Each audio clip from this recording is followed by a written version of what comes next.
Detroit is different in full effect here. It is Detroit summer. I know you feel it. I know you feel it. I know you feel it, but we love Detroit summers. And when we think of Detroit summers, we definitely think of like creativity, being outside, and somebody brought in the colors for real today, and I love it. I love it. This couple has worked together for a while in many different spaces and places, and now they traveling the world representing Black Tech and the D. Alexa, Johnnie, how are you today? We are so happy to be here. Happy Juneteenth. Same. Happy Detroit summer. Happy tech summer. It's a hot tech summer, as we're saying. Yes. We are really happy to be here. Definitely. This been a long time coming because, like, I know for a while, Johnnie hit me up, like, a minute ago, and it was like, give me some time. Yeah. Then I hit back, and then it was like, all right, now give me some time. Sometimes it happens like that. Look, for everybody to know, Detroit is different as a place where if you got a Detroit story, I want to capture it. It's not one of them things where you got to be one of them people. You know what I'm saying? You just got to be Detroit and culture. Mm-hmm. And everything about culture in Detroit, you're bringing together with Black Tech Saturdays. Like, so before we even get into that vision, we got to get into the classic Detroit is different. Y'all backstories. Lexa, you hit the mic first. So how deep does your family tie into the D? When did your family get to the D? That is an awesome question. Both of my grandparents came up here to Detroit, of course, before my parents were born. My mother's side of the family came up from Virginia, and then my dad's side of the family from Oklahoma. Okay, wait. Mississippi area. Those are two totally places that in my Detroit is difference. Those are places I don't think I've ever heard Oklahoma. Definitely no to Virginia too. So Virginia to the D. What was the connection? D, Lynchburg, Virginia. Ford Motor Company, General Motors, all these places were hiring. Okay. Of course, my grandparents, my grandfathers both heard of that. My grandfather owned a corner store, worked at, I believe, GM in the evening, working at the plant. So entrepreneurs, both sides of the family, and they came here to grow and innovate and to start a family and to have a brighter future. What side of town? East side for my mom, east side for my dad's family, west side for my mom. Okay. All right. We're going to get into particular neighborhoods, but I'm going to ask Johnnie now. Yo, peoples, how deep? Yeah, so interesting enough, very nomadic family. My grandfather was a Marine. My mom was born in California, but I was born here in Detroit. I think she grew up in Detroit since she was a little girl. We've always had a lot of family here. All right, wait. We got to stop right there. So he went from Cali to the D. Yes. When you walk up to your granddad and be like, hey, man, was you thinking you wanted to shovel snow? What's going on, sir? What was the real happening? Definitely loved it. So the family, we're a Midwest family. A lot of the Turnage families in St. Louis, New Orleans, we kind of come from a little bit of everywhere. But my grandfather was a big Black Panther. So after he left Cali and Oakland, he was here and he was really involved in Detroit and Ecorse and Inkster. Gosh, he had me out there since I was 3. So like we was like everything community you could do, we was doing something. Okay, and you said Panthers, and for people to recognize the history of the Panthers, we think Oakland always when we think the Panthers. Was your grandfather connected to the Oakland group? Was he connected to the LA group? What group of the Panthers? More Oakland, and then here in Detroit, very active both with the Panthers, but the Nation of Islam. So like, was out on the streets working.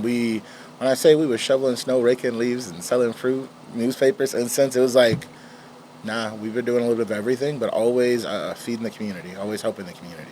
All right, so for people you've already opened the lens of so many questions for me, just with my understanding of things. So if you're getting this understanding, the Black Panther story, and so much has been said about the Black Panther movement. The key thing about the Panther movement that stands out to me is people were so young organizing the Panthers, like really young, like under 25 young.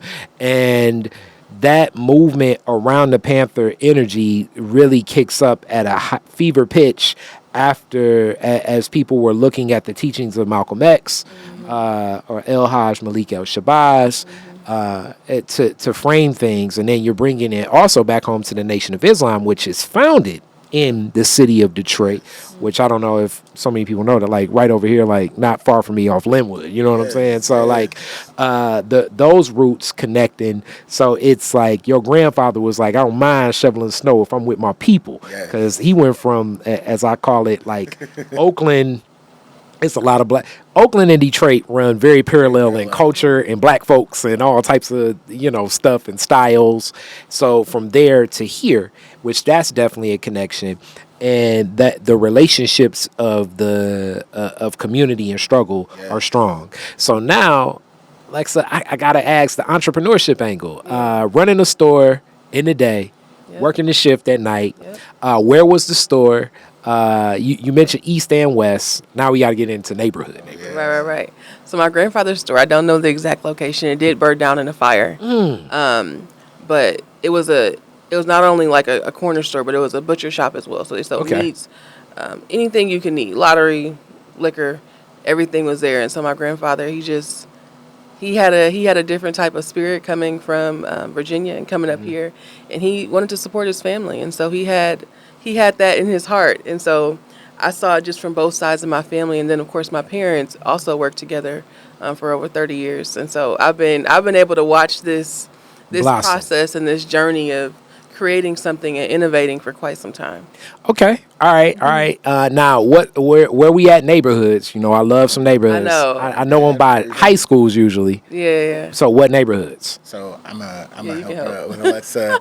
Her dad, the Pershing neighborhood. He grew up a few blocks away from Pershing High School. Doughboys. Okay. Yes. Very much. Okay. That's also the Conant Garden. Yeah, Conant Garden neighborhoods.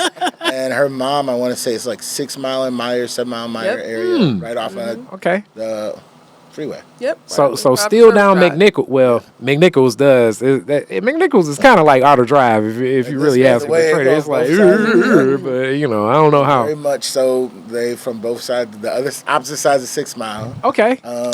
They met each other at Lawrence Tech. Yep. They were introduced by a friend. Of course, over 30 years ago now. Ain't that something? The hookup can work. Oh, hey, it can work. It brought you to life. It can definitely work. The hookup can work. Meeting organically still happens. And so hold the faith. Everything not happening online, but the organic connection is still real. It's like 50 years from now, it's gonna be like, they met in the DMs. Right.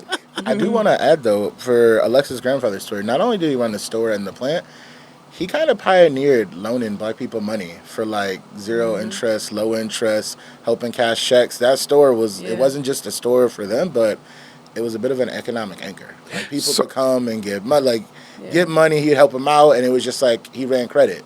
So, and what you're speaking of are, I was just watching something on the Policy Kings and Queens. Miss Sinclair in Harlem. I don't know, like people watch the Hoodlum movie and the start of Bumpy Johnson and the battle against Dutch Salts, but. And it's sad because that was like back in like the 40s, 50s, and 60s, where it's like black people couldn't get money from banks. Right. And, the more things change. Yep. So the lending options would usually be from some of the policy places or people running numbers, as they say, but also a lot of the stores. And a lot of the stores even had credit options, especially like, you knew people in the community. So I'm guessing like your grandfather would be like, all right, hey, you know what I'm saying? We want to get some turkey. We want to get, some potatoes and some bread. Payday we'll meet. Yeah, and that type of lending options were very existent for many of some entrepreneurs, but knowing that your grandfather was in community like that, I'm sure also stewarded a different relationship. Like if you were walking down the street with your granddad, like it's like, damn, granddad know everybody. Okay, everybody. George Braxton ran that block. I'm like, okay, I love it. Yes. Because back in the day, they remember, that one day we really needed some food.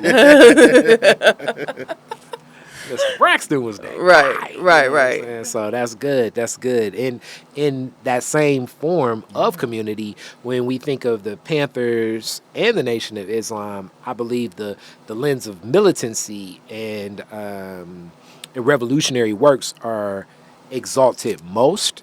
The work of community Yes. is so paramount that brings in so many of the women that work with the Panthers alongside men.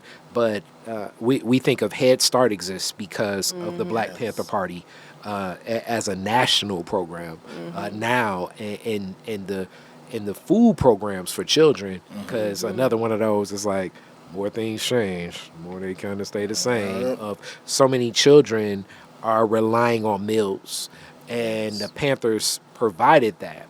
So both your grandfathers are working in capacity of serving community at essential needs at a time when they need it. Yep. So I'm sure even your grandfather had some different relationships with folks that connected. Yeah, no, very much so. Different kinds of relationships. It also, you get used to the fact that his house, he lived over St. Aubin and Forest, and or one of them. My mom grew up in Mac and Bewick. When I came around, they lived on St. Aubin and Forest, but our house was also just like a different stop of everybody in the community needed something. Like the number of times I'm like, there was a spare room and we housed somebody, we fed somebody, a family needed a place. It was just an interesting spot if you were in transition. Okay, so now let's onboard, even before we go to parents, but just grandparents. Yeah. What impact in knowing as you continue on that legacy, because that's what they were talking about in the Sinclair piece that I was watching, because they were saying, after differences with the husband, Lord knows what happens when you're in the policy. But a lot of the philanthropy that she provided, and that's the label, but more so giving back to community. What was it like seeing grandparents that served roles in community to people that are beyond, quote unquote, your blood or somebody that can do something for them? I'm only going to do something that do something. What did that mean to you both? No, I mean, it's very much ingrained. I think it's a way of life. It helped that I was also an Army brat, so I moved around, so you also get used to, I was always in a new place. And I think the thing that I start to obsess the most over of all the people who don't have things, like what the gaps are, some of the things that I think people won't see in terms of services or needs. Like it's easy to like zone in and say, what about this? If we had this, it could help those other things. But also, he taught me to work. I feel like I was like 3 or 4 years old, and at 4 a.m., I would be up with him, and we would be doing some type of errands. I'm like, why does our day start so early? And we just work until the evening. Like, there's a normalized sense of going to work and the value of that work. Like, you understand if you're doing important work, it's worth it. So, like, it helps me keep a really good North Star of, I always want to be trying to have some type of impact and just, like, chasing that kind of impact. Deep. Yeah, I kind of agree. Growing up, seeing my grandparents on both sides of my family be community servants and be community leaders, because it takes a special person with a heart for people to serve Black people, to serve our community, because, there are barriers that some people just simply don't understand. Our culture is different. Our culture is sacred and it's so special, and we have to protect it. But both of my grandparents, I just watched how they served their community, served their church, served their neighborhoods, always had an open door, always willing to help people. And it pays off, and it returns to you when you have a heart for people and you're willing to serve and lend a helping hand, because you never know when you're going to be that person that needs some help. And so growing up watching that, I spent a lot of time with my grandparents. My parents were both entrepreneurs.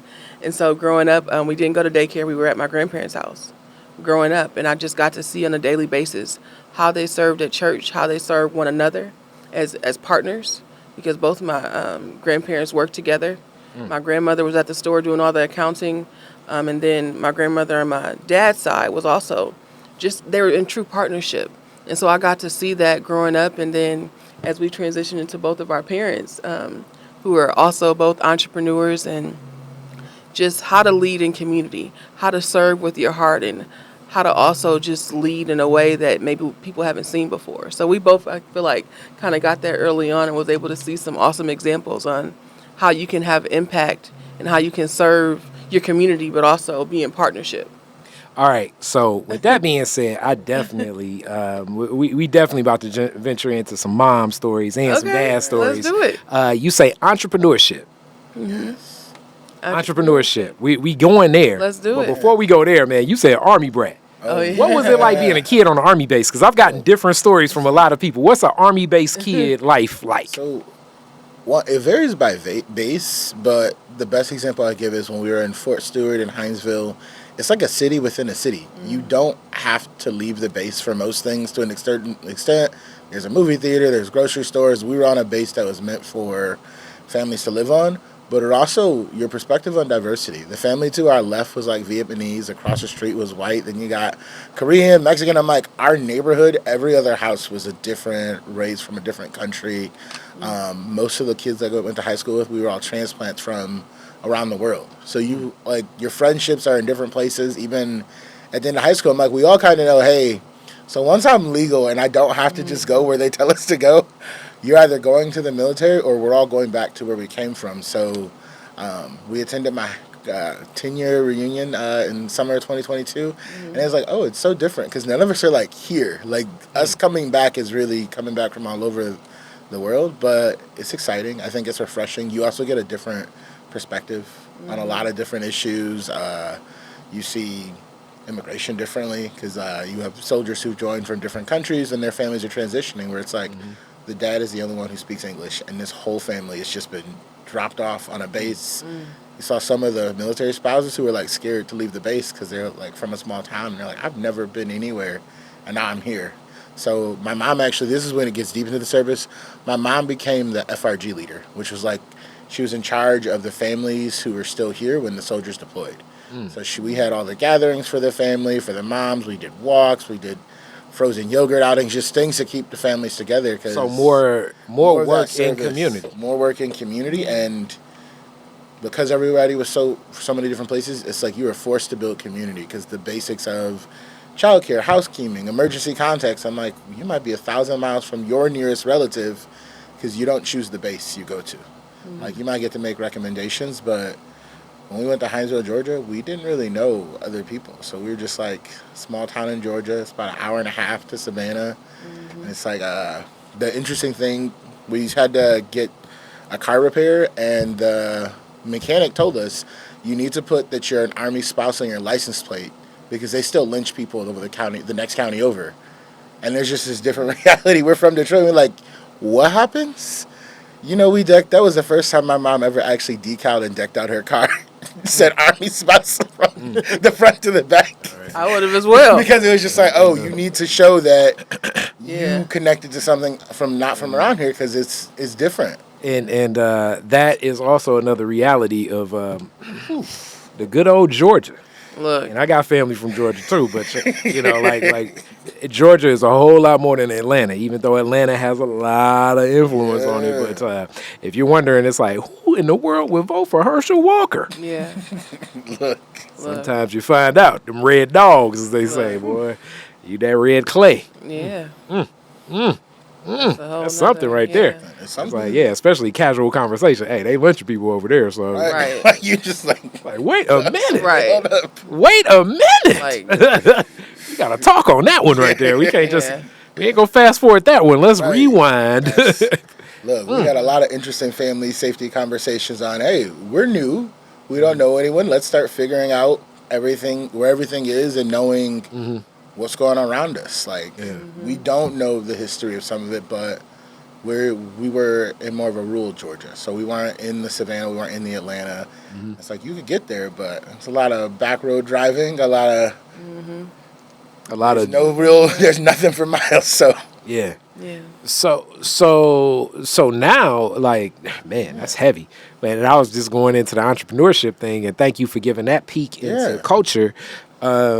So entrepreneurship, your parents, what was the business, or the businesses, I would say, how did they come together, and what was that lens as a child, as similar to your story? My story is similar. Like, we're in my grandmother's house a lot of the time, as my mom and dad built their practice, as my dad being a CPA and my mother working with him in a lot of ways. Like I say, you know, I learned so much in that, and even seeing my grandparents that as well. What was it like for you watching that, and what was the business?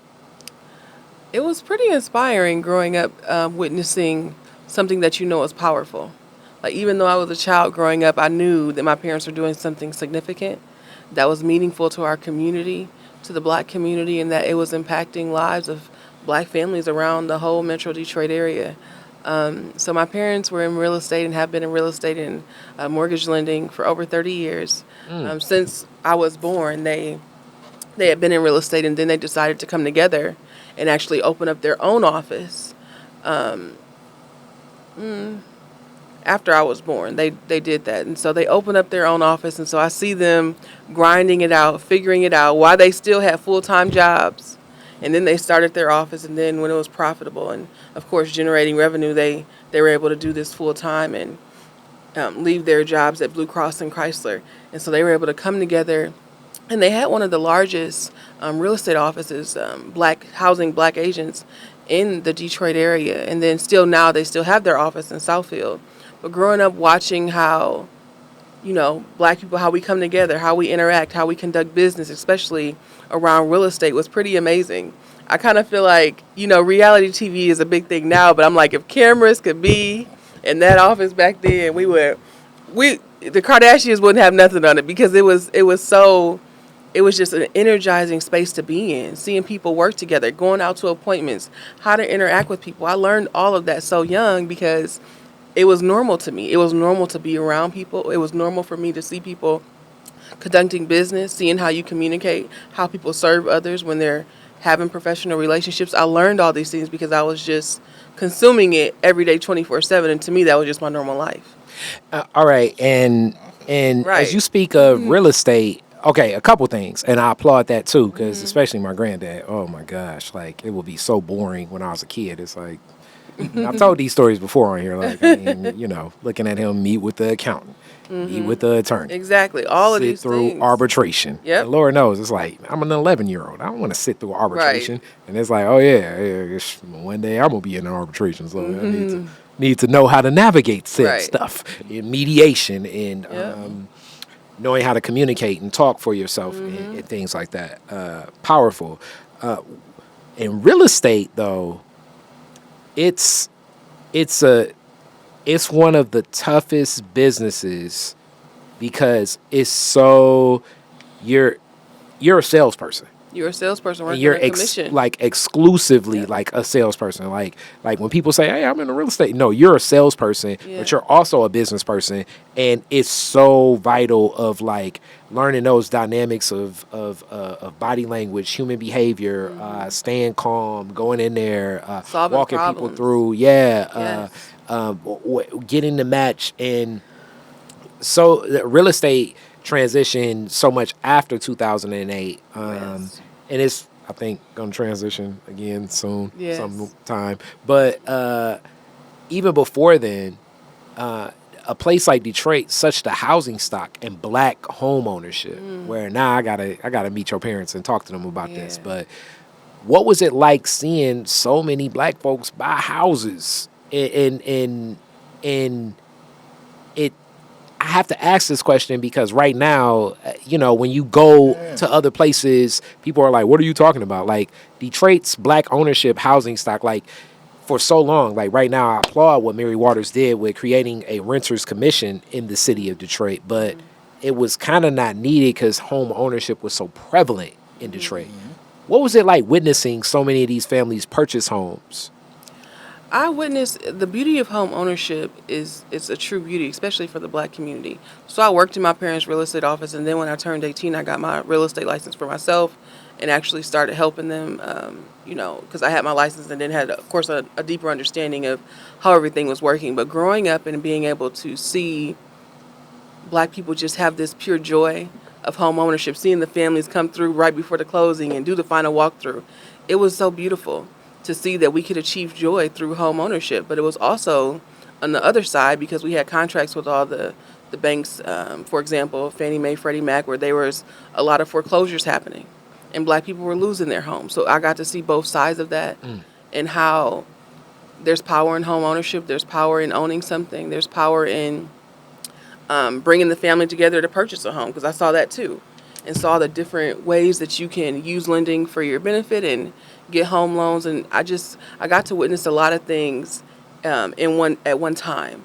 And so it was really good for me to learn, how families were handling foreclosure and how we were able to help them to find their next landing spot.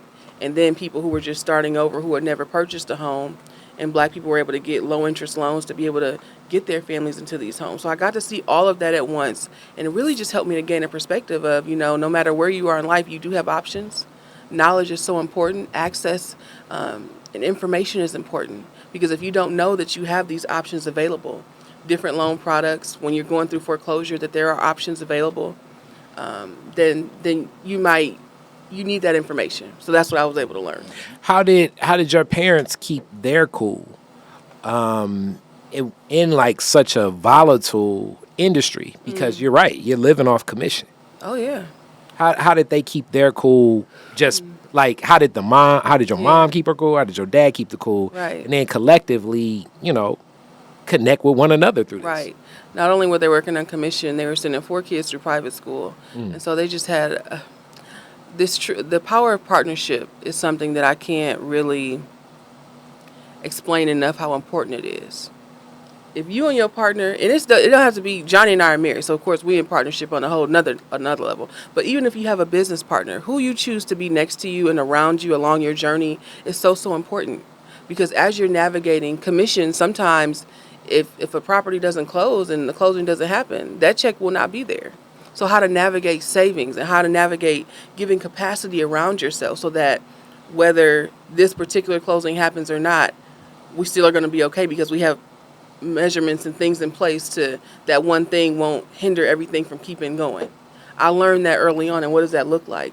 To set a budget, to make a plan, to plan 6 months out, to plan a year out, 5 and 10 years out. All those things are things that I learned because I saw it happen in a first experience basis.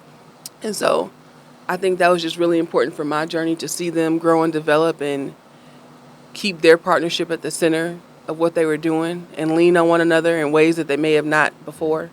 All those things I learned and I witnessed, and I'm really, really grateful for it. All right, now Johnnie, same thing. Entrepreneurship, your family. Yeah. What was the flow? So flow, my mom, she very entrepreneurial, I think in the true Detroit fashion. So right now she really got into, she's the real techie in the family. She got into website building. She became a virtual assistant probably ahead of her time back in like 04, 05. Like, oh yeah, that was way. Had a computer in her house, so she was deep into it. But even before there, she did hair, braiding, locks, sold candy, like every little endeavor just to scale. I think entrepreneurship for us is why we survived. Like, I was raised mostly by a single mother. Until my youngest brother came, 3 kids. So it was 3 of us. She had to feed us. So between her jobs, every kind of entrepreneur endeavor she took on, helped us keep going. So very creative there. And then when she broke into her virtual stuff, I think that's when business started to scale a little bit differently. Because of those skills, while we were down in Georgia, she was able to work remote back in Michigan from back in like 2010. All right, so let's also talk about that courage then too, because I don't know the age of your mom, but like let's hop in now. We kind of getting into your world completely with what you do. So, 2004, I was alive then. I'm just so 2004, I was a couple years out of high school. So it's 20 years ago. For some of the little homies or some of the younger people I work with, I would say they're not understanding really what the world was like pre-accessible internet, which the sad thing is it's still not as accessible for everyone, but like dial-up internet, I remember my dad brings home, the modem, and it's slow, but everything about tech right then is definitely seeing like a lot of you have to be an things early in America. Adopter if you're doing it. It was white man doing this. Yeah. We've always kind of had a computer because my dad always liked computer programming. Did y'all have one computer in the house that everybody had to share? We had multiple. So like in 19... Y'all was fancy. Yeah, because my dad was always into this. Check some of the archives, but I remember my dad bought the first the first Apple PC. I want to say that was like 1987. He bought two. He bought one for him and one for me and my sister Dara that we shared and we learned. And we just really did like my art. But it set us up where we weren't as afraid of using the computer. In 2004, I'm just trying to frame this because this takes courage and a level of boldness from your mother because women being black in tech, learning websites at the time was just something that was not as commonplace as you would think for that. What do you think was the thing that made your mom say, nah, I'm going to get in this? So 2 things. One, she's fearless. Actually, 3 things. She's fearless. She is a bit of a nerd. Like, all the sci-fi stuff, she read the books, she watched the movies, she's there. But she had a mentor who she met at King. Mr. Greer, literally, they were nerds back when he was her high school mentor. And as an adult, he's like, oh, you into this? So they'd always talk website stuff. Mr. Greer, the music? Yeah. For real? Yeah, Mr. Greer. He band director of King when they did all types of stuff. My mom, she was in the band at King. She played sax. Look, she was so hardcore band. She stopped playing tennis and quit cheerleading to dedicate her time to band. She was like a true believer. I don't even fully get it, but they was like a different kind of crew. All right, Mr. Greer is kind of like my man from Drumline. My bad, but continue. It's like, think of that. And think Mr. Greer. My bad. Obviously, he must have been pretty inspiring for her to say, you know what, I got to commit to this. But if you ever meet Euphebia, the tenacity and spirit that she has, the go-getter attitude, the never quit, never stop, is something that's obviously contagious. Because I like look it. at that. So in that, learning the websites and then because it's different. Like as I always say, it's like, is this a hobby or is this going to be your business? Because like people hobby with a lot of stuff. You know what I'm saying? But then when it's like, nah, I'm about to hop in this, and then that's really like back then you're really learning HTML coding. Right. It wasn't. WordPress was not around, you know what I'm saying? Content management systems and softwares. No, that means like you have to know the code to write the code. And my dad likes code like that too. And know that like, okay, I have to enter in these keys, upload it into a system. After I'm uploading it into a system, now I'm changing the color from red to blue. Yep. I'm making the text this font. I'm pulling on things like, so this is like those early adopters then, in the .com trend, like she was on the wave, and being a woman in that space, I tip my hat to her big time. That's right. No, I tip my hat because she was so self-taught. Like, people piqued their curiosity, but she would just sit for hours and go, I'm going to tinker with this. And I'm like, I could never. Like, you're going to be here all day. She's like, but look what I did. And so very much prideful. Even since we're not too far from the Muslim Center over on Woodrow Wilson Davidson. Oh, man. She was office manager there. She built their website like early on before they expanded to the full building. We were there when it was just in that small corner as it grown. And so she helped lead the charge on fundraisers, so much stuff there. Okay. And for people that know, the Muslim Center, a place of what they're doing, Mark Crane and Dream of Detroit and a lot of them and Mitchell and all of them. It's there, but knowing that, because doing websites in 2004, 2005, people gonna be like, how much a website gonna cost me? And I want to do this and I want to take, and this is the other thing about websites on that wave, like paying for things through websites. That took a lot of understanding and coding as well early on. So I really do think that's phenomenal that you were able to witness her develop those chops and those skills, because I'm thinking naturally that created a space where you were more, like, I guess I want to say not, I don't want to say the word is afraid, but you were more familiar with seeing what's happening with tech than most. Yes, no. Very technical because we had the computer. I remember on my 7th birthday, 99 turned into 2000, I didn't even want to go to the party. I wanted to play on the computer. I actually got in trouble. She's like, you're not at the party. I was like, yeah, but this computer. She's like, you cannot be in this room. We have a birthday party. I was like, we could tell him to go home. I will stay right here. Hilarious. So that curiosity, the comfortability to explore and figure out, okay, what else can we do with this? How else can we use this? All right, so that naturally leads on you guys' paths. Yeah. So you spoke a little bit about real estate. Yeah. And now I know you're a little bit into computers. Where are you guys at as you all kind of are early adults getting to a path before, like, and then we definitely got to add, if you know what I'm saying. How did you all meet? What was the line? Was it the hookup, or did you walk up and say, "Hey, yo, what's up"? I'm just messing with you. Well, that's a fun story. I mean, I'll go quick because my background can go. So, even with the curiosity in tech and all the community, it was the community that kept me there. Because I was an Army brat, I came back after high school in 2012, and I took an internship at Moses, Metropolitan Organizing Strategy Enabling Strength.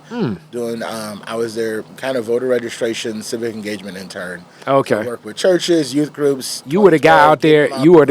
Like, are you voting? Are you voting? Door knocking. We did Rise to the Polls programs, and then for whatever reason that year we had some ambitious commitments, and the person I was supposed to intern for took another job. So the director was like, "Well, Johnnie can do it." Wow. At 18, no one really tells you what happens to grants if you don't hit the requirements. So when I tell you, I obsessively figured out how we were going to exceed those requirements, because like I signed all of that paperwork, and I was in a panic, like, who pays that money back if you don't hit it? Because no one else's name is but mine. So we exceeded our goals. And what was the goal? I don't remember our goal, but that year we touched about 25,000 voters in the state of Michigan. Wow. So, like, it was very ambitious. We had a last-minute Rise to the Poll program. Pastors were giving out my cell phone number, like, "John will get you right." And I was like, we have to find a solution for that. I didn't have a plan Hilarious. for that. Yeah. Hilarious. And you just watch community come out, not only from Michigan, People were getting in the calling car from like, "Man, you got your license?" Right. It was just like, it's an inspiring moment, because we had people calling from Florida like, "We're going to donate to your Rise to the Pro program." Like, people were like, "We're going to get gas cards." People showed up with minivans, like, we rented minivans for the day. And it's like, I watched in 2012 Detroit, Michigan come together differently. And as an intern, I was just like, I'm just hoping that I'm doing this job good enough. And at the end, people were like, "We did it." And I was like, I don't know what I was really about to do going to school. I need to spend more time with this. And 2012 to 2015, I was with Moses doing youth organizing, politics, civic engagement stuff. Lots of work with clergy on the east and west side. And then I did a couple campaigns, and I spent about 6 years at United Food and Commercial Workers as organizing director, political director, and then I ran our PAC. So got to go through the process of giving politicians money, which when they come from your union members, you got to ask a lot of questions. So I do want to ask this dynamic in reference to that, as I often ask. When you're younger, like, people always talk about some of the differentiators in race, most definitely, because the way that America's built, it ties into that. Right. Age as a differentiator is heavy too, especially when you're younger in a leadership position of people older than you. Yeah. How did you handle those dynamics?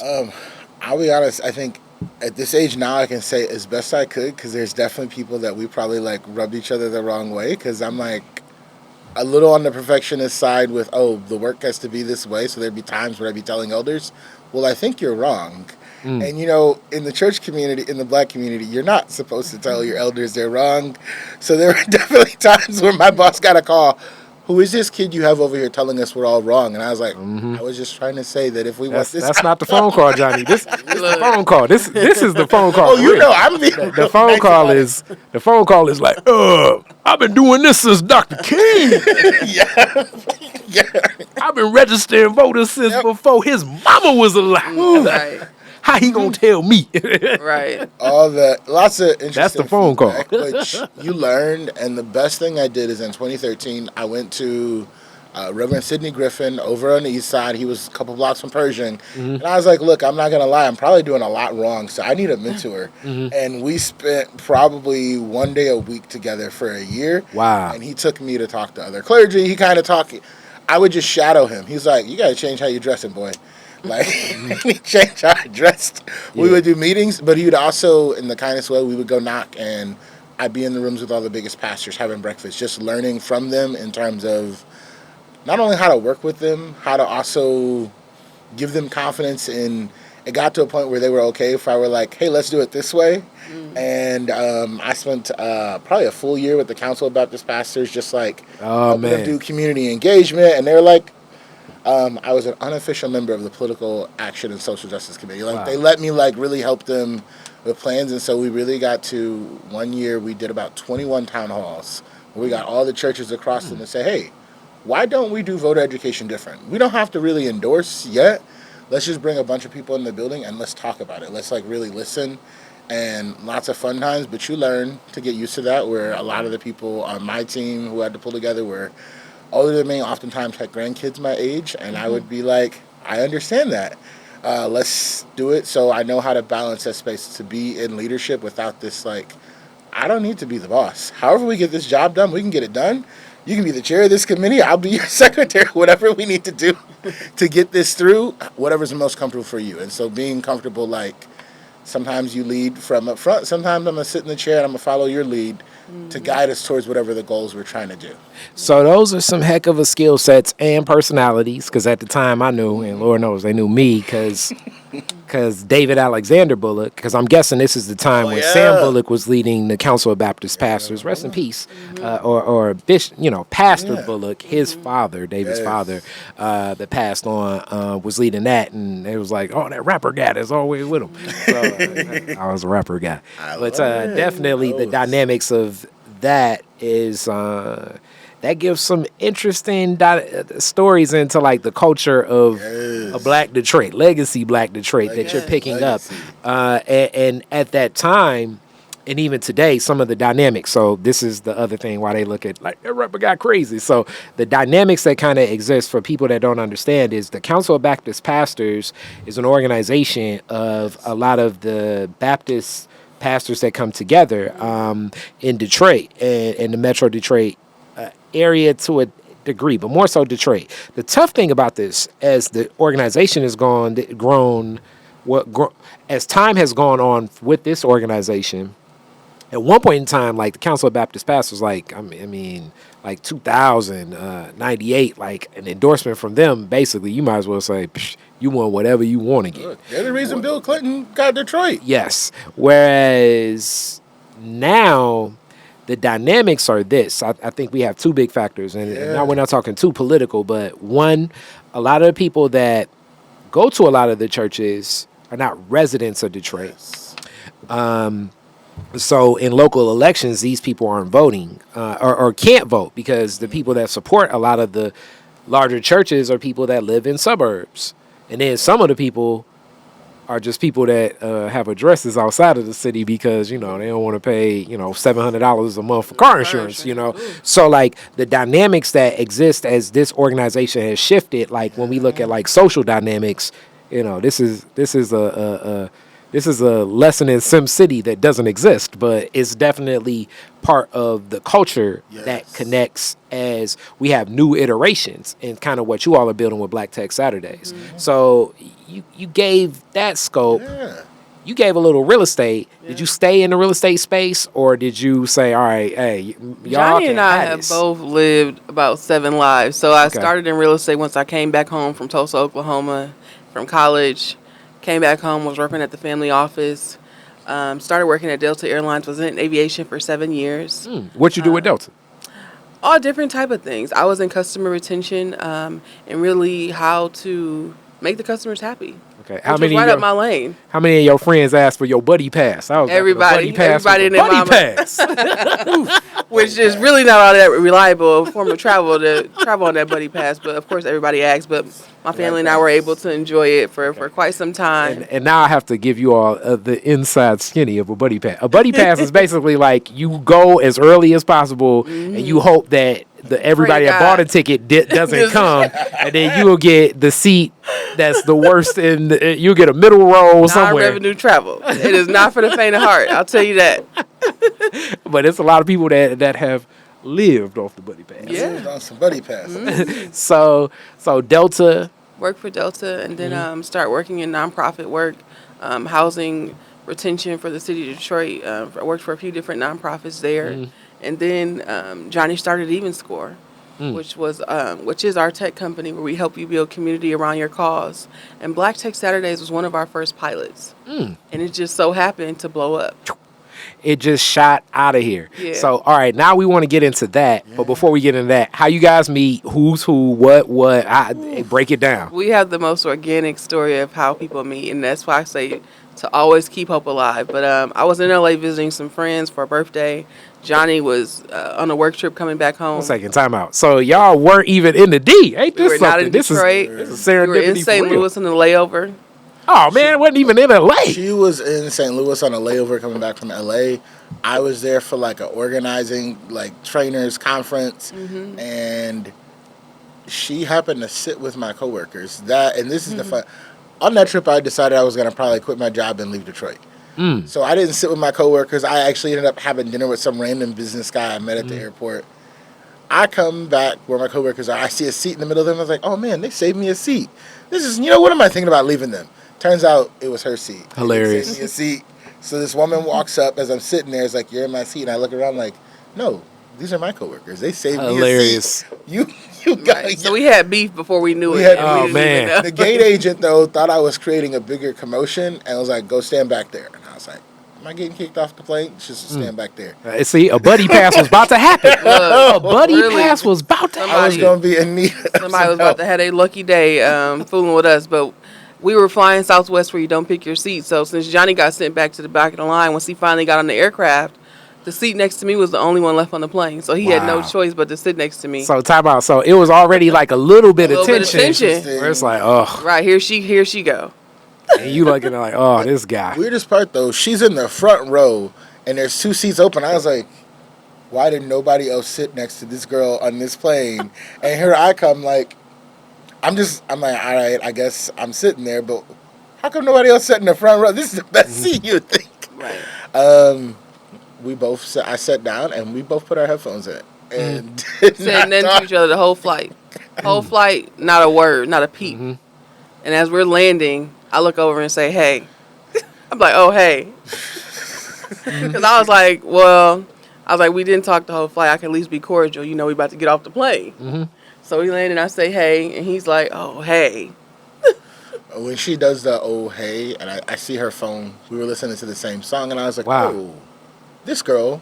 Like, why are we both sitting here listening to Alicia Keys? Hold up. I need to ask her every question that you need to know about Right. He tries to go through this Rolodex of questions. I'm like, all right now, buddy. I'm like, you had a whole hour and a half. Now I'm like, oh, where'd you grow up? What do you do? What's your favorite this? I know. Right. So we go through that. We get to know each other just a little bit within the maybe 10 minutes from the time that you land to get to your gate. And Johnny invites me to a work event for the nonprofit that he's working for. And, since he's a stranger, I'm like, I'll think about it. I don't know. But I was like, I will give you my email address so you can send me the details. I was like, because, I really know you like that, and I give you my phone. You start with email. We're going to start with the email, and we're going to see how we go from there. Gotta shoot your shot. So that was that.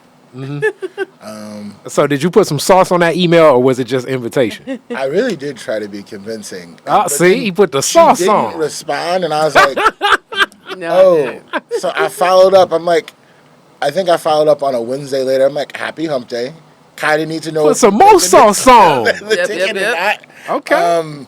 Let me know, because I didn't tell her I was just going to pay for the ticket at the fundraiser. I was like, I am making a budget decision here, and I work at a nonprofit, so I need to know Oh man, how much this ticket cost me. Time out in the world of the sauce. He came with the sauce, and he came with the real life. It's like he came with the look, my sister. Right. Fly, you know what I'm saying? You're doing real quick. I just want to let you know. Right. I like it. Yeah. I like it. I was thinking that somebody that likes Alicia Keys would be the type of person that cares for community, that wouldn't leave somebody working in a nonprofit position in this position. Right. So the sympathy. Yes. But I finally responded. Of course, I went to the dinner. He was working the whole time, but we went on to, we became friends, and we began to help each other with our work.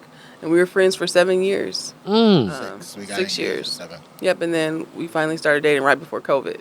Okay, so you all were friends. Friends. True friends. True friends. Not just other friends. There is an asterisk.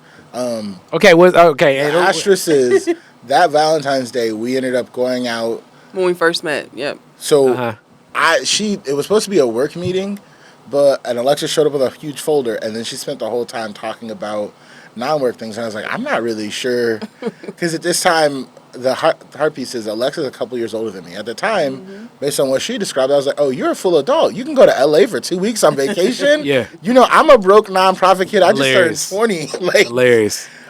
So after this, pizza dinner, it's Valentine's Day, we spend the whole day together, I'm like, I think nothing of it. I'm like, cool. She told me that she wanted this bottle of wine, so I was like, oh, I went and bought it. But I'm not 21, so I got a friend. Yeah, his friend to go buy the my favorite wine. And I was like, Very here you sweet. go.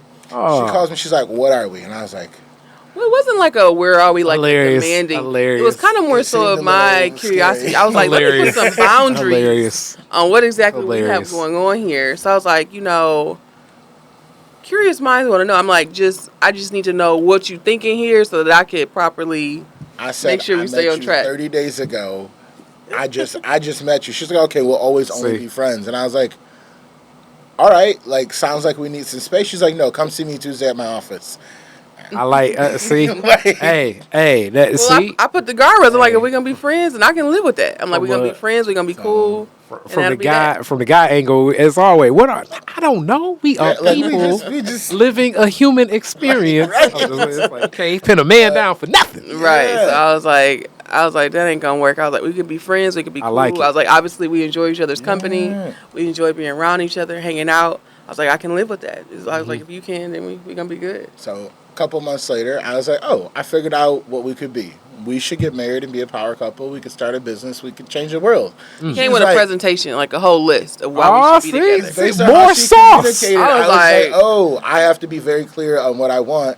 So I sat down, thought about it, made some good list, and I was like, here's what could work out. And Okay, she's now, like, now did you powwow this with like your homies or like No, did you have should have a thought about that. you go to like your other platonic friends and say, all right, look, this is the presentation I'm about to lay down. I really was just like, oh, I have a great idea. This sounds like the way she wants me to communicate this. Because of the church background, family, I was like, oh, I have to make my intentions known. So I just was like, let me just write it down. And Yep. then she was like, he really came with a list. And I was like, I thought that's what you were saying. I had never seen somebody so prepared and so just dogmatic, and I was like, oh, he's serious. And I kind of was so taken aback. I remember thought it was coming a home to crush. tell my mom, I was like, this man had a presentation of why we should be together, and I just couldn't even believe it. And I was like, wow. And I really didn't really know how to take it. It took me a long time to really kind of process what he was saying. And I still kind of was like, well, and I even told him, I was like, this is probably just a crush that's Like, gonna it's gonna fade. pass. I'm like, you young, we young. I'm like, I don't really think this is really what you want. I was like, it may not be what you want. I'm like, even though you made an amazing presentation Then here. he I'm turned like, around and asked you, so what are we? Right, exactly. right. He definitely did. And I was like, well, I was lost for words, but definitely showed me early on that if you want a man with a plan, this is the person here. I love it. So in it, I love this whole story. That's beautiful. That's beautiful. The intentionality and not living in the ambiguity. So Right. like that's powerful. What it really helped us with, though, is over those 6 years, we always worked together on projects. So Alexa was starting a nonprofit. Like, oh, I can help you do this fundraising, this piece, this. But I'm not always, contrary to belief, I'm not always the best social settings because I can be really stuck on whatever I'm thinking about. Alexa was great for all of those. I'm like, I have to go to a lot of events, and sometimes I'm at the dinner table, like, really obsessed on whatever my current project is, so I sound crazy. But they love you at the tables. Can you please come to those things? Because I keep having to go for work, and I just think I look crazy. So the compliment and also like complimenting one another. Yes. And we started that early on, just investing in one another, really just valuing our friendship. And I think that's what really kept us going all those years, is because we were truly friends. We enjoyed being around one another. We enjoyed being around each other's families. We just enjoyed each other's company. Okay. All right. So now I guess comes this question, and then we can get into the start of the tech ideas. What did family say originally? Did family be like, "Yeah, y'all gonna be together"? What was your parents' take? What was your It mom's was kind take? of mixed Cheryl reviews for Dixon me. was Yeah, my mom Johnnie all the was. way. She had her Johnnie flag and was waving Like, it all the since the time. She was down. She Yeah. would like come. I would come to pick her up, and she'd come out and talk to me. I was like, I think your mom got some plans, Alexa. I'm just saying. Have y'all talked? Because she asked me some very Shout out particular mama. questions. Right. Shout out My mama. mom was always. She knew what was happening. Yeah. And I'm honestly very grateful for my parents. I know Beyonce got Tina Knowles, but I got Cheryl, and I'm really like really it. grateful. I like it. Because my parents we've always been close. Mm-hmm. But I think both of our parents obviously saw that we had a connection and that we were friends. But of course, people don't want you to rush. People want you to people, everybody can have mixed opinions, but I think we kind of held true to just our partnership and our connection. Yeah. Yeah. So in that, because I also can only imagine if y'all was dating anybody else at the time, it was like. Well, that's a whole nother. Yeah. Which I know that's another podcast Yeah. for another day. But they was like, "Hey, what the?" Right. Who is this calling you all the time? I think that's how that go. where you figured out though the no, because in that situation, both of us, and I do owe apologies. I always say this. We always prioritize each other, so there would definitely be moments where I'm like, Alexa be in the car, and I was like, I definitely have noticed that person has called twice, and you haven't taken that call, and I haven't taken my call. Yeah. So the time we're together, I'm like, oh, it's sacred. Very rarely do.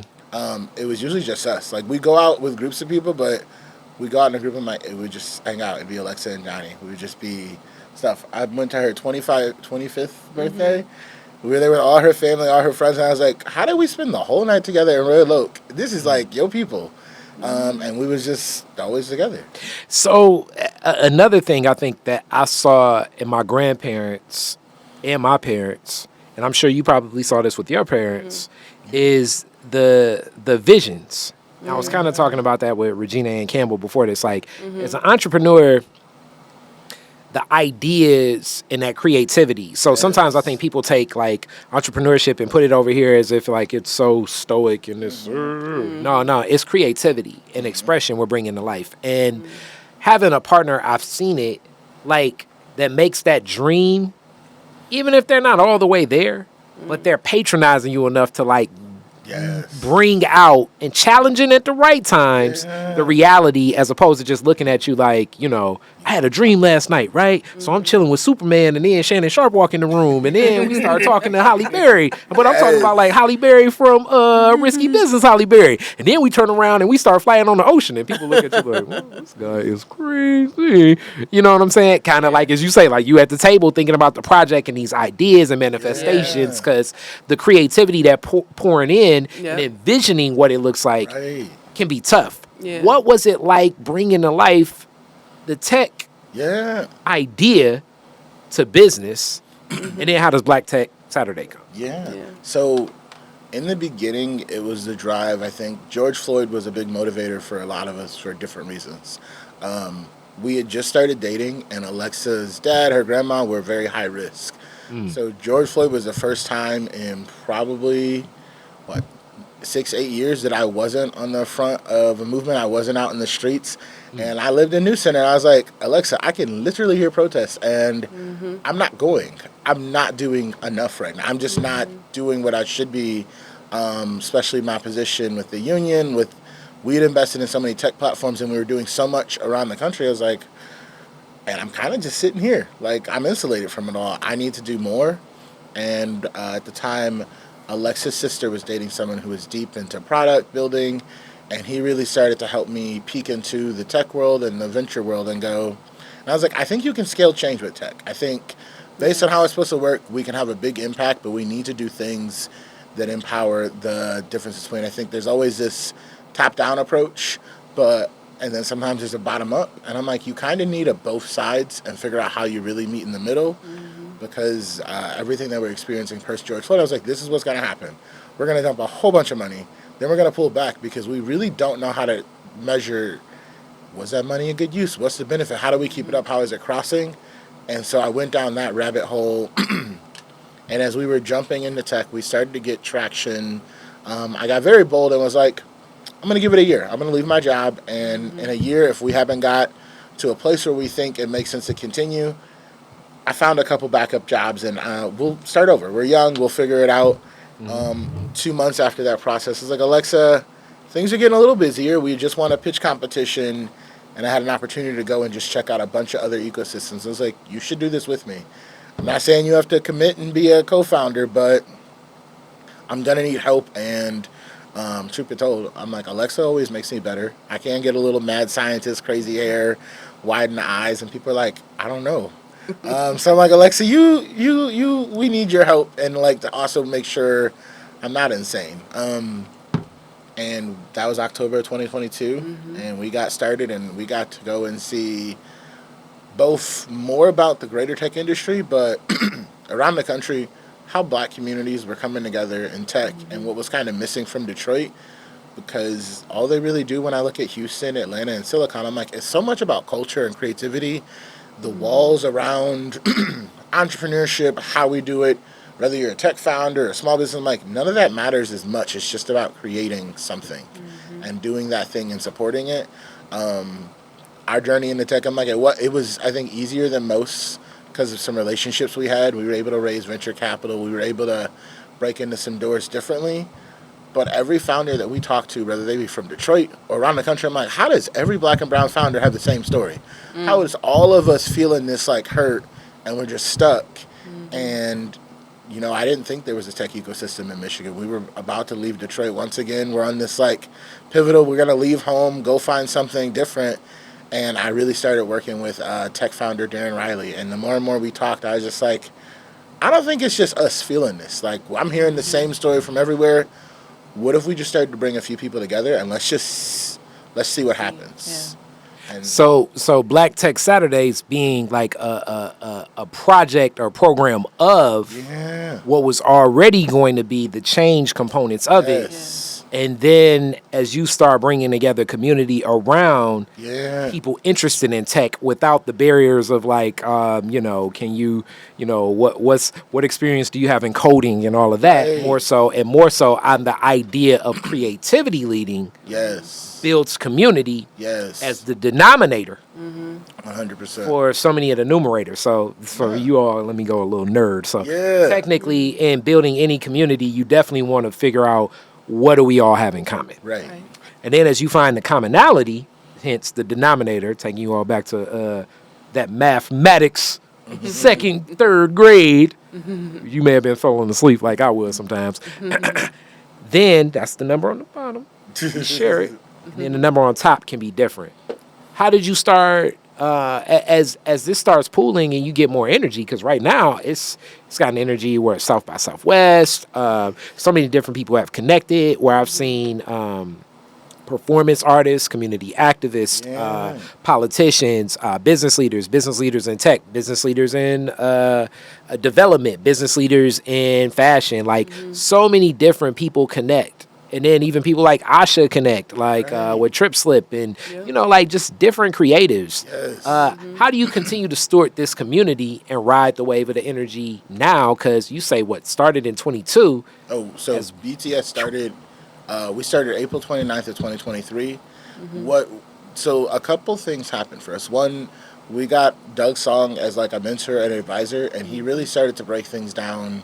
Or let me pause. Doug Song was Michigan's like first tech unicorn. He sold his company Duo Security for $2.5 billion back in 2018. One day we ended up at a conference in a lobby together, and we were both kind of like, this is kind of stuffy, not my vibe. And I was like, I'm glad you said it, Doug, because I was definitely not about to go sit in that room. I'm going to go wait out here for the breakout groups. I'll do breakouts. I don't do the plenary, not all the time. And he's like, oh, good, I'm not doing this either. So we end up just in the lobby, and he pulls out a map, and he's like, this is what my friend in Atlanta did. He really started to get the churches, the rappers, all these different groups interested in tech, and they've kind of like just built wealth. And he talked about it. He's like, you and Alexa, I think you remind me of them. I think you're doing this. I'm in. And I was like, in what, Doug? Like, I'm not really, I'm not following everything you're saying. It's like, what are you talking about, Mr. Right. And he's like, Unicorns I want to help dragons? you like build that. He's like, I want to help you build. He's like, that's what we need. He's like, Atlanta's black tech ecosystem is really anchored. I'm like, it's churches. They're not just involved in tech. They're using tech. They're investing in tech. Paul Judge started getting them on different cap tables. It really just started to change things and how they talk about it and how they build community, not just from the grassroots, but how they anchor different partners and have spun up so many different projects. When Doug shared that, I was just like, well, Doug, if I don't have to be polite about my vision, yes. And here is my little map on what we want to do. And he's like, good. I thought so. We're with you. And that was a big driver for me and Alexa to go, all right, finally somebody who doesn't think we're crazy because we have a big vision. Because sometimes I feel like we feel a lot here. I'm like, not all of our big dreams and big visions are met with, yes, that can happen. And sometimes there's a belief gap here in Detroit. Like, there is a belief gap. And with that, I want to speak to that. And then I have this question for you. I call it like the defeatist attitude that can be so pervasive throughout our community. And like everything that I'm starting to recognize, and shout out mom, Jan Frazier, rest in peace, but it's variance because some of this defeatist attitude comes from the vestiges of what we've dealt with, whether we want to say white hegemony, as Yusef Shakur would call it, or white supremacy, or the design of this nation, or whatever we may want to say. We're very cognizant of the ceiling that can exist for many communities like mine.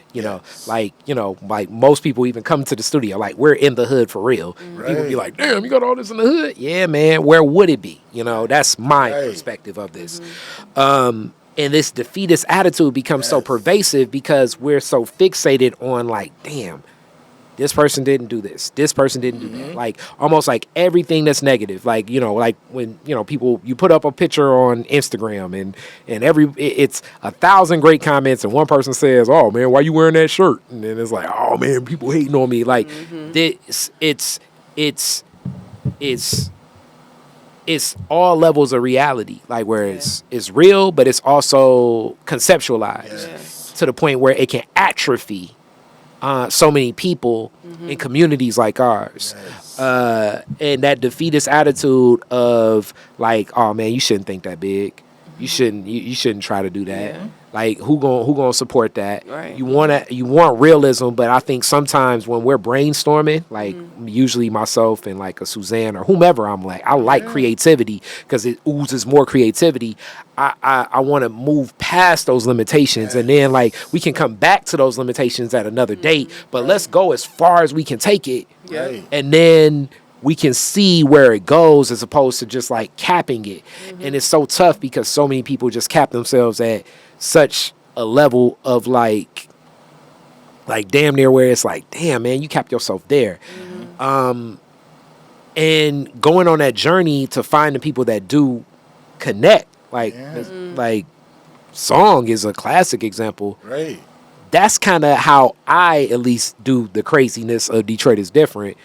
It's trying to get on the dance floor with the people that'll dance with me. Yes. And because that was always, I think, even to this day, sometimes I can still struggle with that of like, I'm trying to dance with who I think is dancing with everybody else, and this makes sense to me, and we should be dancing, but nah, they ain't dancing with you. And you may have to find a bigger lens and a bigger dance floor to find who can partner with you. Can you share a little bit about this journey of finding the right people to connect to what you were saying? Because you said it's all about partnership.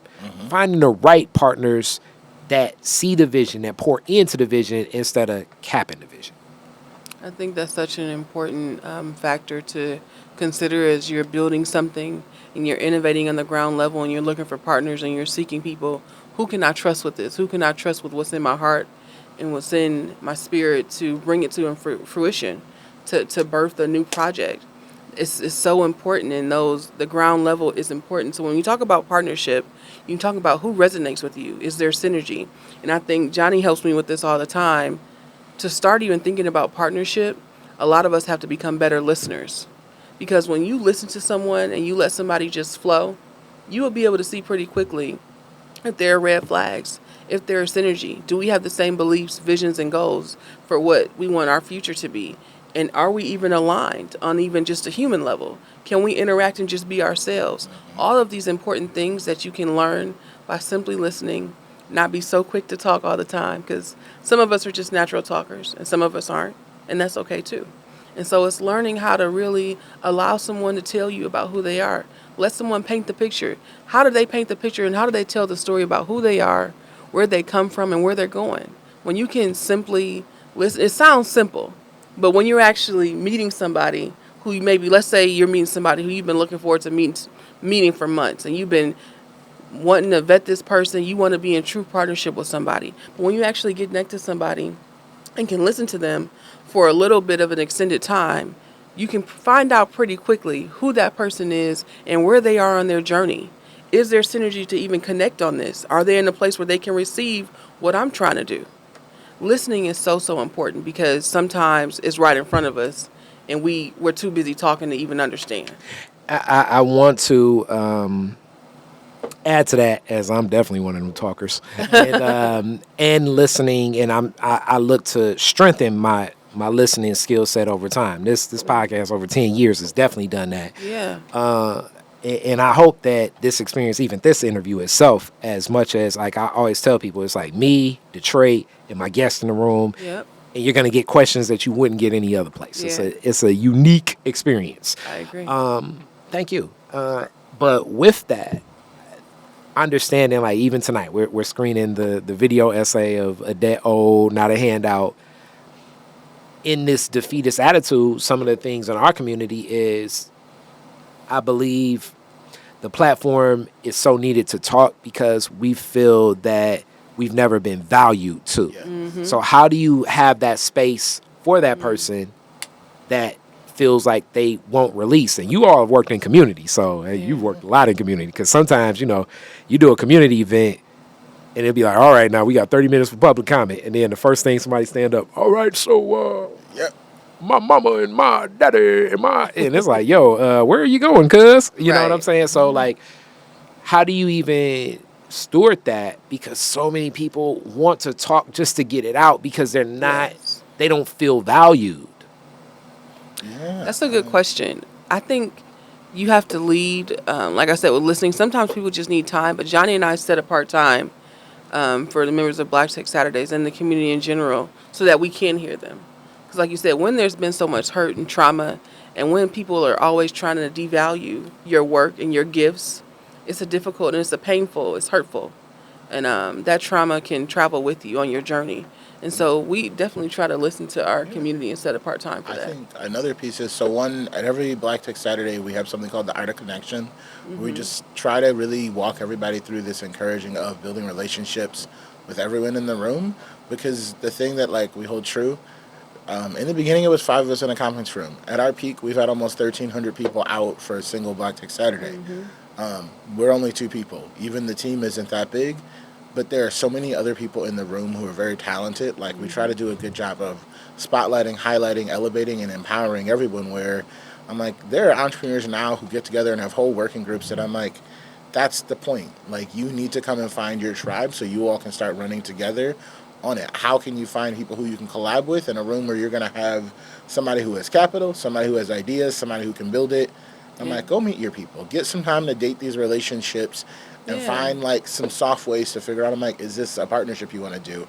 Every person you meet, you don't have to become like business partners with, but if you know in this room, all right, you got this doctor, you got this techie, you got this person who works at that foundation, that bank, or here are their connections, you can start to build your roster, your team. And we try to do a lot of like helping people figure out, how do you build that tribe around you? Because as cool as it could be, Black Tech Saturdays really wouldn't be anything if it was like, all right, if it's only dependent on Johnnie and Alexa, that's not the superpower. The superpower is, man, I've watched people who like, oh, we did a pitch practice, and every founder who was in that pitch practice called each other and they made each other pitch on the phone and they talked about that. I'm like, that's where the energy is coming from, is now we have each other. Now I'm checking and I'm like, hey, I know you got that grant application. I'll read it for you. I'm gonna ask questions. Or a founder built ChatGPT, a grant evaluating GPT. And he's like, oh, I've been using it for all our grants. And I was like, you want to do a workshop on that? Can we bring some other people around to show this? Founder got a grant, and he brought the program officer for that grant. And we not only had him come to Detroit, we did a whole webinar. Had 80 people jump on and go, yo, so he's got this grant, this program officer, he's cool. We didn't I'll be honest, we didn't pull his card a little bit. I said, if you're serious, come to Detroit. He got it approved, and he spent 2 days here. Then I said, if you're serious, do a webinar. He said, all right, I'll build the content. I'm like, yo, we pulled him. He showed up every time we told him to show up. Here's a founder who can vouch for him and say it's been helpful. Let's all lean into this resource and see where there are other opportunities for us. And that's a lot of just like, how do we not only continue to practice it ourselves, but pass that baton throughout the community, where a movement's only as good as all of us keep doing it. Like, we all have to keep doing it. I love that. I love that example. And another thing that I speak to, as much as another thing of talking, is also timing. Timing is very key. So it's been so many people I've met, like, now that I know later down the line, we'll be able to be on the dance floor together, using that same example. So it's seeds that have been planted years ago. Like even I always look to pitch some collaborative creativity, Right. which even after this, I'll pitch something. I'll be like, yo, what y'all working on next? Yeah. But, and we may all agree, but it may not happen till 2034. Right. And that doesn't mean that I'm not rocking with what y'all doing. Y'all ain't rocking with what I'm doing. My team ain't not, you know, it just, timing is very key, and it's tough because it's like, man, I got to make something happen now, and I know you want to make something happen now, Right. but the right time is so much better than the forcing it now. Right. Oh my gosh. That point, divine timing, not rushing things, have the patience, having patience to see something through, having the patience to see something from kind of like a looking down at a globe and seeing things as they form and they create is so important for this journey. It's so important to remember that divine timing is everything. It's important because some of these seeds, like you said, that you planted today, you'll see the harvest in 5, 10, 20 years from now. Mm-hmm. And I think some of us forget that. Yeah, it especially if you stay in the game, because it's to the point. Like I'm shocked. Like when I started, you know, especially here, it's like we in the hood. It's like, you know, it's me and my homies interviewing each other. You know what I'm saying? Almost, and a couple of the people I knew. But now I'm shocked. Some of the people that be like, "Yeah, I'll pull up," and you be like, "For real? You in the hood like that?" You know what I'm saying? It's like, no, let's do it. It's all in how it manifests, like you say, planting that seed, watering it, sticking to it, the sincerity. And I do, like, I don't absolutely believe in the law of attraction because of like other socioeconomic political conditions that oppress people, but I do believe that some of the ethic inside the law of attraction is true. Yeah. Sitting in your space, sitting in that power. So with that, as we wrap, classic Detroit is different questions. I usually got this for, it's usually one guest, but now on the double, I got, let's see, I'm gonna have a variance that's a little bit different this time around, especially with what you all do. But before we get that, what's next big with you all? What's next, what's coming up? So, a couple things. One, this Saturday, I don't know when this airs, but we're going to be going to DMV area. We're part of the second annual Black Commerce Conference with Howard University, having a Black Tech Saturday to close out the conference and really That's what's up. convene some of this like national energy we're getting. But even more important, we've been on spring break the last 6 weeks. So we're back in Detroit, June 29th, and we're doing entertainment and tech conversation. Really trying to, like, for me, we want to make sure we highlight and demystify the fact that tech can touch everything. And at the end of the day, the creators are going to win, anyone who can create. And so we want to, like, just put a glow on people who are creating and remind everybody that I'm like, all these industries have problems that can be solved technically. Like with the growth of AI and some of this stuff, you're going to expert in some way. So the 29th will be here, and the big exciting piece is it's Hot Tech Summer. We're going to be doing a tour around the city of Detroit with pop-up tech conversations just to make sure, how has everybody been including in this innovation conversation? Last summer, we had people who did not have business ideas, who did not have a plan to start a company or a startup. And to this date, I'm like, we have companies who hit 6 figures in revenue because they showed up, they met some people, and they're like, oh, well, I know how to do that. So they just started doing it. We have contractors who were like, oh, all of y'all businesses need this. I'm just going to do a business that does that. And I want to foster that and make sure, how is everybody in Detroit being pulled into this conversation? We did a pop-up at a church in February, had about 120 people come out. But I'm like, there were Black employees at Twitter who live in Detroit. They're like, oh, I didn't know there were other techies here. And they just sit there, and I'm like, but bringing us out and like connecting that kind of just gap there is going to be exciting for us to really help. What is Detroit going to look like in a few years when everybody is really thinking about how am I innovating, how am I solving these problems, and how are we really building wealth? Yeah. I like it. I like it. Yeah. All right. So, classic Detroit is difference. Okay. We usually start with your first car, year, make, and model, year you got it. Ooh. But we changing that, especially with flight people. What's the first flight you remember taking? Where was it to?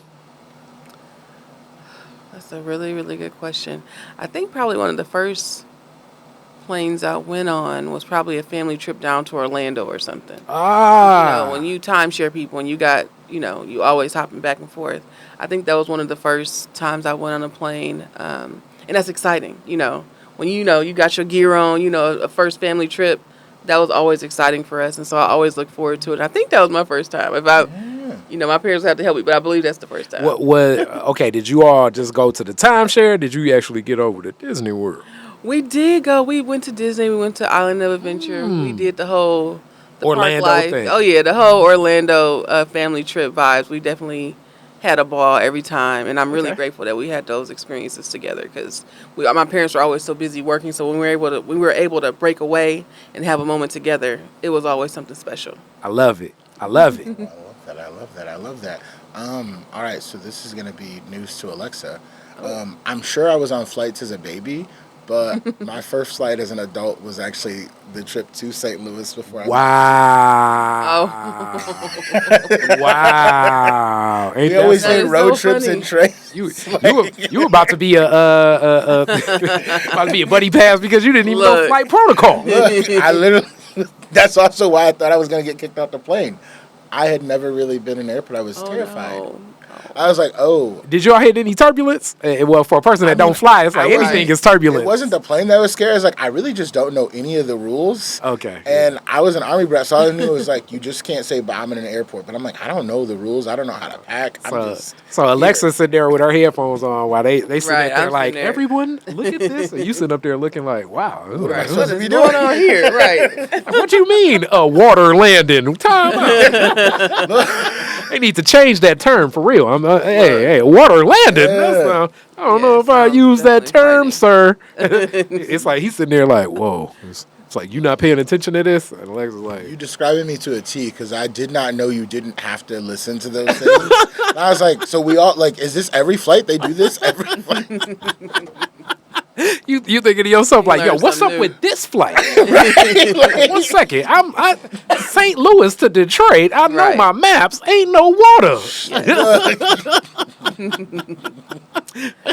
That's something. I forget being a first time flyer and somebody who doesn't travel a lot. That has to be a lot on the mental. Just to take in. I mean, now you all getting me telling other stories. I remember, so I'm not the biggest fan either. More so because the airport process, not anything else. But the worst turbulence, I was on a flight, and it's so funny. One of a pilot from another airline was like sitting next to me, and he was just sleeping. He just looked at me, and I was like, okay, let me chill out, because it was like pop, pop. Oh goodness. oh. Yeah, turbulence is Yeah, it can get crazy. Some turbulence. And then you sit next to somebody and it's like, okay, you can be the cool person next to somebody, because if you next to somebody that's freaking out, it can be crazy. Yes. So this one you all are like, you get to pick two songs. You get to pick two songs. You're the DJ at the end of the fireworks, which is actually coming up soon. Woodward and Jefferson. What two songs you playing? Oh man. Or well, you pick one, then you pick two, and then you pick the last one. It's so biased because it's just what's at the top of my on repeat.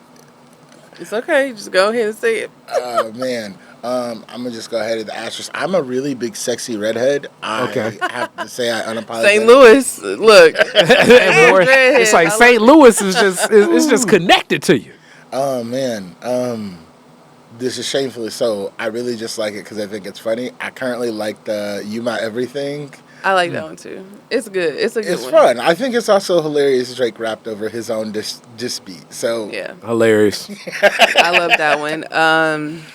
I would have to say, if I'm thinking like fireworks, family time, picnic vibes, the Before I Let Go Beyonce version always will bring the energy.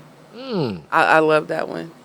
It's some old people that's like, that is sacrilegious. I know, right? They like, not amazed. the Oh Beyonce, my right. God. It's Right. somebody in You a can white linen never- outfit right now that heard that. But see, you can never, the original will never be, you can't, it really is no debate on the original. It's just a beautiful piece of art, of course. But I love the Beyonce version. I don't know what else. It's a woman in sandals just shaking her head at Alexa's. Okay, let's start. All right, so next song. it's on the top of my most played right now. Head Start by Cash Doll and Big Sean, is it? No. Ooh, that's a good question. It's a good head start. I gotta look up that one. I don't remember Honestly, the name of that one. I feel like. Hold up. How am I blanking on who the feature is? All right, and this also dispels a lot of those rumors that it's like men don't listen to women MCs. Cash Kid. Okay, Cash Kid. shout out Cash Kid. I like Cash Kid. Okay. Yeah. He should. Yeah. He should come to the. See? We'll work it out. All right, last song. Last song. That's a good one. And we talking about fireworks, you know. We aren't talking about a turn up vibe. What we talking about? You're the DJ. DJ. It would depend who I was with. I like JT right now. Mm-hmm. Okay by JT is a good one. Always brings the vibes. Okay. Art by Tyler. I love that one. Okay. Yeah. Yeah. All right, so we with it, and I got the vibes. Last question, always. If you could rename Woodward after one Detroiter, who would it be and why? Oh wow. So Oh. hard. Rename Woodward. Man, I don't know if I have a. All right. I'm like, who? Renaming Woodward. That's such a monumental. I don't even know how you. But You're gonna have to take I this. gotta say, I'm stoked.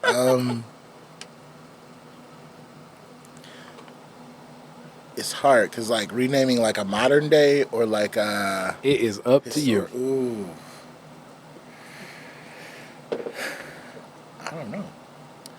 I don't know, but I would like to shout out when I just think of people making these significant strides in our city who have been championing the work of Detroit and kind of have always been building in Detroit. I kind of think of Mary Sheffield, the president, the city council president, and all the work that she's been championing for these last few years. And when I think of her work, it just gives me hope and optimism for our city.